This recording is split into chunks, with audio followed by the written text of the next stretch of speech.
देखिए, नीतीश जी की जो हरकत है या जो उनकी भाव भंगिमा है, जो उनके वक्तव्य हैं, इसको लेकर मैं ज़्यादातर पिछले 2 ढाई साल में मैंने कोई वक्तव्य दिया नहीं। सबसे पहले नीतीश जी के स्वास्थ्य को लेकर टीका टिप्पणी उन्हीं के सहयोगी भाजपा के सुशील कुमार मोदी जी ने शुरू की। नवंबर 2023 में पहली बार सुशील मोदी जी ने कहा कि लगता है कि नीतीश जी गंभीर मानसिक रोग से पीड़ित हैं। उसके बाद से बिहार के करीब करीब सभी नेताओं ने उनके स्वास्थ्य पर टीका टिप्पणी की है।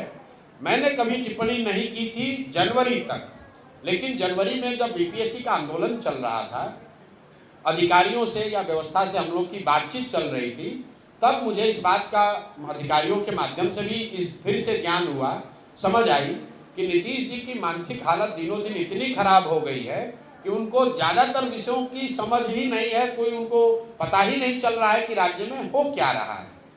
तब मैंने ये कहा है कि बिहार में अगर कोई सिपाही भी नियुक्त होता है तो उसका मेडिकल जांच होता है। कोई भी नौकरी, अगर आप पत्रकार हैं, अगर आप मानसिक तौर पर स्वस्थ नहीं है तो आपको पत्रकारिता की अनुमति नहीं दी जाएगी।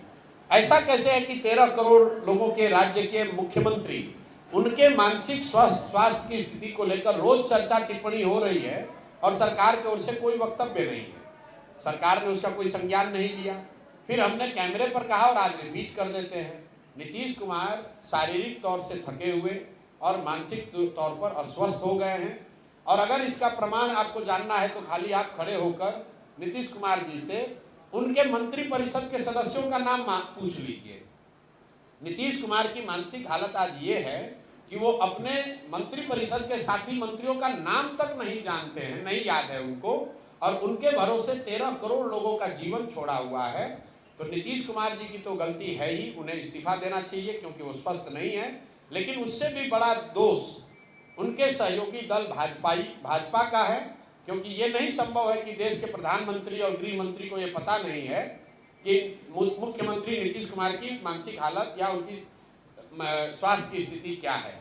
बावजूद इसके वो लोग नीतीश कुमार को सामने खड़ा करके राजनीतिक रोटी सेक रहे हैं। इसलिए मुझे लगता है कि इसके लिए भाजपा भी बराबर की गुनाहगार है, जो ये समझती है कि बिहार की जनता को मूर्ख बनाकर किसी तरह वोट ले लो और अगर कहीं जीत मिल गई तो नीतीश को हटाकर अपना भाजपा का मुख्यमंत्री बना लो।